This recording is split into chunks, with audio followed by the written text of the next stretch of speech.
자, 퇴직연금 충당금 외부적립제도 신고조정사항 한번 보겠습니다.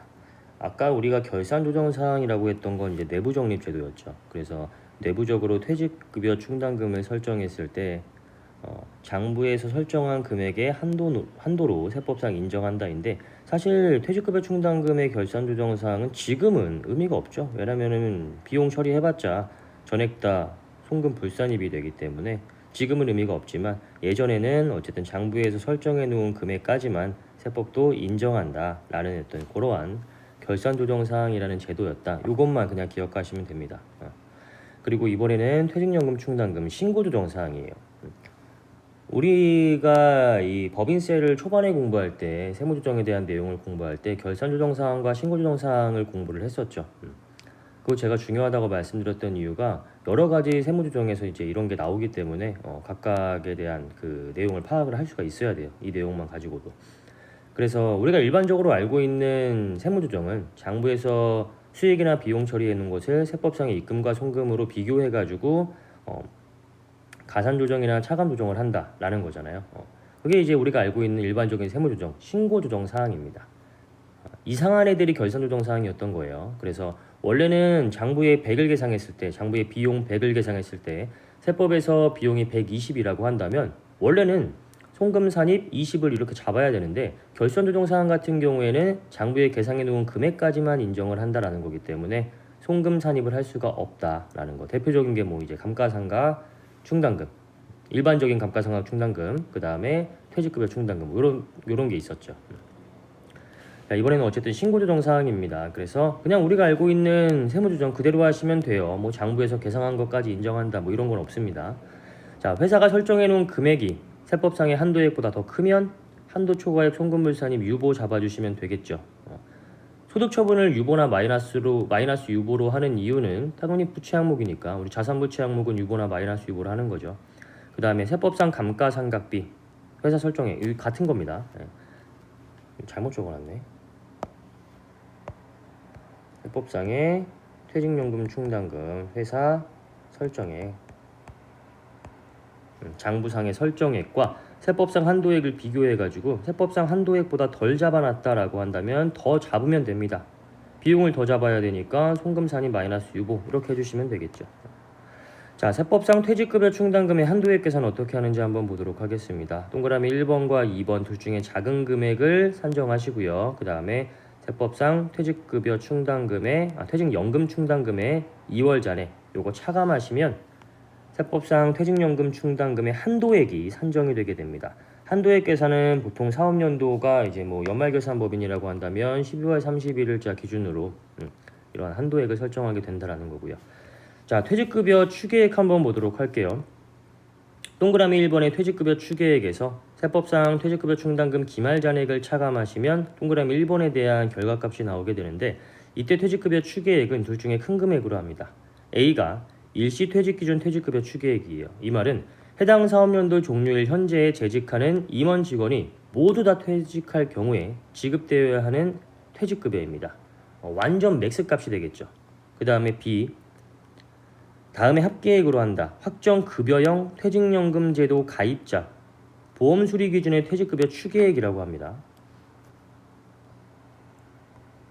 이렇게 확정급여형 퇴직연금제도 미가입자 및 가입자로서 재직기간 중 미가입 기간이 있는 자 일시 퇴직기준 퇴직급여 추계액이라고 합니다. 요거 두 개를 합한 금액으로 합니다. 그래서 이거는 퇴직급여 추계액은 계산을 하는 것보다는 그냥 우리가 요 용어의 의미만 잘 알고 계시면 돼요. 이게 이런 걸 의미하는 거구나. 그런 것만 잘 알고 계시면 됩니다. 그래서 두 가지 비교하셔가지고 둘 중에 큰 금액으로 잡아주시면 된다라는 내용이고요. 그 다음에 세법상 퇴직급여 충당금의 기말 잔액은 차감합니다. 재무상태표상의 퇴직급여 충당금 기말 잔액 플러스 마이너스 그에 상응하는 딸려있는 유보나 마이너스 유보액 요거 플러스 마이너스 하셔가지고 세법상의 퇴직급여 충당금 기말 잔액을 차감해 주시면 돼요. 이게 어떤 의미인지는 아시겠어요?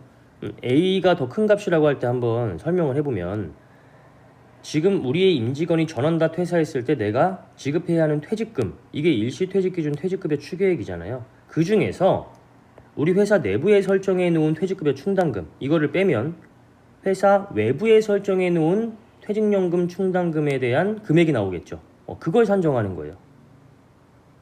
아시겠죠? 내가 다 지급해야 되는 금액 중에서 회사 내부에 이미 설정해 놓은 금액을 제외한 회사 외부에 설정해 놓은 금액, 요거 말하는 겁니다. 그 다음에 동그라미 2번 퇴직연금 운용자산의 기말잔액. 퇴직연금 운용자산의 기말잔액이니까 이 산식은 어디에 나오는 거겠어요? 당연히 DB형에 나오게 되는 거겠죠. DC형은 이런 충당금이라는 걸 설정하지 않는다니까요. DC형은 그냥 지급할 때 비용 처리하면 끝나요. 이런 충당금을 설정한다라는 거는 이거는 DB형이다. 이렇게 이제 기억을 하시면 되겠죠. 그래서 문제에서는 이런 것들에 대한 금액이 제시가 될 거예요. 일시퇴직기준 퇴직급여 추계액, 확정급여형 퇴직연금제도 가입자의 보험수리기준 퇴직급여 추계액, 그 다음에 일시퇴직기준 퇴직급여 추계액, 이런 것들을 우리가 이제 계산을 할 수는 없어요. 이거는 금융기관이나 보험회사나 이런 데서 계산을 해주는 값이기 때문에 그거 그냥 문제에서 제시가 되면 그 금액 비교하셔가지고 큰 금액으로 골라내시면 되고요. 그 다음에 요거 내부 적립되어 있는 세법상의 금액, 그거 차감하시면 1번 금액 나오는 거고요. 2번 금액도 제시가 되겠죠. 퇴직연금 운용자산의 기말잔액이 얼마 있다. 제시가 될 겁니다. 이거 둘 중에 작은 금액으로 하셔가지고 그 다음에 세법상 퇴직연금 충당금 2월 잔액을 차감하시면 한도액이 나옵니다. 세법상 기초의 퇴연충에서 세법상 퇴연충 단기감소액을 차감하시면은 세법상 퇴직연금 충당금에 대한 2월 잔액이 나오게 되겠죠. 그거를 차감하셔서 퇴직연금 충당금 설정하시면 돼요. 자, 퇴직급여 지급에 대한 세무조정 한번 볼게요. 퇴직급여 지급 순위는 임직원의 퇴직으로 인하여 퇴직연금 사업자로부터 수령한 퇴직연금과 일시금, 퇴직연금 충당금과 상계합니다. 개인별로 설정된 퇴영충과 상계를 하게 된다는 거고요. 회사 내부에서 추가로 지급된 급여, 이거는 퇴직급여 충당금과 상계가 되는 거고요. 개인별 퇴충과는 상관없이 퇴직급여 충당금 총액과 상계한다. 이거는 아까 우리가 공부했었죠. 내부 적립되어 있는 거는 개개인별로 관리하지 않습니다. 그냥 총액으로만 관리하는 거예요. 외부 적립하는 거는 개인별 계좌에 우리가 이제 외부 적립을 하게 되거나 하기 때문에 요거는 이제 개개인별로 관리를 할 수가 있다라는 거고요. 그래서 퇴원충 상각하시고요. 회사 내부에서 추가로 지급된 게 있다. 그럼 퇴직급여 충당금 잡혀 있는 거 상계하시고요. 만약에 이 퇴충이 없거나 퇴충의 금액을 초과해서 회사로 추가적으로 지급된 게 있다라고 한다면 추가적으로 퇴직급여 송금 처리, 비용 처리해 주시면 되겠죠. 자, 예제를 한번 볼게요. 퇴직급여 충당금을 100만큼 설정해 놨고요. 퇴직연금 충당금을 700만큼 설정해 놨습니다. 직원 A에게 300, 직원 B에게 400. 이때 직원 B가 퇴사를 하여 퇴직연금에서 400을 지급하고요. 회사에서 200을 추가적으로 지급하기로 했다라고 했을 때 어떻게 지급되는지 한번 볼게요. 일단은 퇴직연금 충당금에서 400이 지급되었기 때문에 퇴직연금 충당금 부채 잡아놨던 거 차감하시면 되고요. 그 다음에 퇴직연금 충당금과 퇴직연금 운용자산은 항상 같이 움직인다고 생각하시면 돼요. 퇴연충이 없어지면 퇴직연금 운용자산도 없어지는 거예요. 자, 이게 맡겨놓은 금액, 이게 불입해가지고 맡겨놓고 내가 운영 수익이 나거나 운영 손실이 났을 때 플러스 마이너스 하는 그 금액이 이제 퇴직연금 운용 자산이고요. 퇴직연금 충당금은 내가 이 직원이 퇴사할 때 줘야 되는 금액. 같이 움직이는 거예요. 아시겠죠? 그러니까 불입하면서 자산 잡고 내가 추가적으로 직원한테 줘야 될 의무가 생기기 때문에 부채까지 잡잖아요. 그러면 실제로 지급했을 때는 자산 잡아놓은 거 빼고 부채 잡아놓은 거 빼게 되는 거고요. 같이 움직인다고 생각하시면 됩니다. 그 다음에 회사가 추가적으로 지급한 금액이 있었죠. 200만큼. 현금 지급 이렇게 하겠죠. 미리 잡아놓은 퇴직급여 충당금이 100 있으니까 이거 다 까고요. 그 다음에 추가적으로 더 들어간 비용이 있으니까 이거는 비용으로 잡아주시면 되겠죠. 이런 식으로 해가지고 회계 처리하신 다음에 장부상의 금액과 세법상의 금액 비교하셔가지고 세무조정 해주시면 되겠죠. 자, 퇴연충에 대한 세무조정 순서입니다. 우리가 퇴직연금 충당금에 대한 세무조정을 할 때 가장 먼저 선행되어야 하는 것은 인건비 관련 세무조정이에요. 임원상여금 한도 초과 등의 송금불산액이 있다라고 한다면 이거는 밑에 우리가 퇴직급여 충당금 설정할 때 거기에 영향을 미치기 때문에 가장 먼저 하셔야 되는 것은 인건비 관련 세무조정입니다. 그 다음에 두 번째, 퇴직급여 지급에 대한 세무조정. 퇴직급여 지급 시 퇴연충 및 퇴충의 상계에 대한 세무조정은 3번과 4번의 세법상 퇴충 및 퇴연충 2월 잔액에 영향을 미치게 됩니다. 2번은 그러니까 실제로 퇴직금을 지급할 때 퇴연충 아까처럼 이렇게 퇴연충 차감하고 퇴직급여 충당금 이렇게 차감이 되잖아요. 상계가 되잖아요. 그 금액 기준이 이렇게 실제로 퇴직급여가 지급이 되었을 때 이렇게 차감된 금액이 당연히 기말에 설정할 때 영향을 주겠죠. 3번 퇴직급여 충당금 설정에 대한 세무조정. 퇴직급여 충당금 설정에 대한 세무조정은 4번에 퇴직연금 추계액 기준 한도에 영향을 미친다. 위에서 우리가 공부했었잖아요.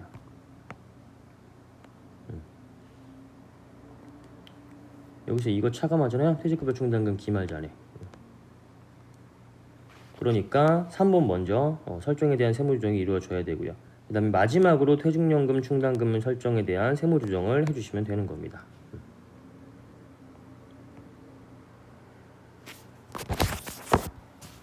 자, 이렇게 하시면은 우리 퇴직급여 충당금에 대한 내용이 모두 다 마무리가 되고요. 요거는 일단 가장 중요한 건 문제를 많이 풀어보는 게 가장 중요합니다. 문제를 많이 풀어보셔가지고 여러 가지 이제 상황별로 우리가 그 세무조정을 잘 할 수 있는지 이런 것들을 이제 파악하셔가지고 해주시는 게 가장 좋고요. 관련된 문제집을 꼭 반드시 풀어보세요. 제가 지금 법인세법은 내용이 좀 방대하다 보니까 원래는 저는 뭐 다른 과목들도 보통 그렇지만 이론한 다음에 문제풀이를 항상 했는데 그렇게 문제풀이까지 하다 보니까 너무 좀 양이 방대해지는 것 같기 때문에 문제풀이는 이제 여러분이 이제 별도로 해주시면 될 것 같고요. 문제 풀다가 좀 궁금한 게 있거나 아니면 이론에서는 교수님한테 이렇게 배웠는데 이거를 문제에 적용을 하려다 보니까 잘 안 되는 것 같습니다. 이런 게 있으면은 질문을 해주세요. 이게 우리가 그 비대면 강의라고 해가지고 조금 교수님 한 번도 못 봤는데 약간 질문하기가 조금 껄끄럽다 이런 생각 갖지 마시고요. 꼭 질문은 해주세요. 그래도 오프라인으로 대면 강의를 할 때는 질문이 그래도 좀 들어오고 막 궁금해하고 열심히 하려고 하는 게 막 보이고 하는데 비대면 강의를 할 때는 사실 뭐 저도 그런 모습을 볼 수가 없기 때문에 궁금한 게 있으면 항상 질문해 주시면 감사할 것 같습니다. 퇴직급여 충당금도 반드시 꼭 문제 풀어보시고요. 요거는 제가 만약에 보강주 때 시간이 된다고 하면 퇴직급여 충당금은 문제까지 한번 풀어보는 약간 종합문제식으로 해가지고 풀어보는 그런 시간을 한번 가져보도록 할게요. 그리고 요거가 잘 이해를 못 하시는 분들이 또 꽤 있거든요. 이 퇴직급여 충당금과 퇴직연금 충당금에 대한 세무조정을 잘 이해를 못 하시는 분들이 좀 꽤 계세요. 그러니까 가장 먼저 우리가 이해해야 되는 건 제가 지금 말한 이 의미를 다 아셔야 돼요. 퇴직급여 충당금이 뭐고 퇴직연금 충당금이 뭐고 퇴직연금 충당금 중에서 DB형과 DC형은 뭐 어떤 거다라는 거를 자기가 자기 입으로 좀 설명을 할 줄 알면 그러면은 이거에 대한 어떤 그 내용들이 머릿속에 좀 그려진단 말이에요. 그리고 회계 처리를 할 때에도 그 개념을 알고 있으면 회계 처리를 할 때에도 바로바로 이해가 간단 말이에요. 이거는 이러한 제도니까 이렇게 회계 처리가 되는구나 라는 게 딱딱 들어온단 말이에요. 근데 그게 아니고 그냥 백날 문제에서 문제 풀면서 잘 몰라가지고 해답 보고 이거 이렇게 푸는 거구나 라고 하면 이거는 퇴직급여 충당금은 약간 늘 수가 없는 그러한 분야예요. 그래서 제가 앞에서 이런 내용들을 조금 이런 디테일한 내용들을 그림을 통해서도 이렇게 설명해 놓은 것이고 이런 것도 제가 회계 처리 일부러 좀 해드리면서 이렇게 설명을 드린 거예요. 그래서 이거는 반드시 여러분들이 내용을 먼저 조금 잘 이해하겠다 이 개념을 먼저 가지고 계셔야 됩니다. 그리고 나서 이제 뭐 말 문제는 내용을 이해하면 당연히 풀 수가 있겠죠. 그 다음에 계산 문제 같은 것도 문제에서 이제 자주 풀어보시면서 그렇게 하시면 될 것 같습니다. 여기서 뭐 특별히 계산 문제를 꼽을 수 있는 거는 이거 하나잖아요. 세법상 퇴연충 한도액 계산하는 거. 이것만 잘 알고 있으면 장부에 계상해 놓은 금액은 문제에서 제시가 될 거기 때문에 그거랑 비교하셔가지고 유보 또는 마이너스 유보 잡아주시면 되는 거니까 이게 숙달만 된다고 하면 어렵지 않게 풀 수 있을 거라고 생각을 합니다. 퇴직급여 충당금은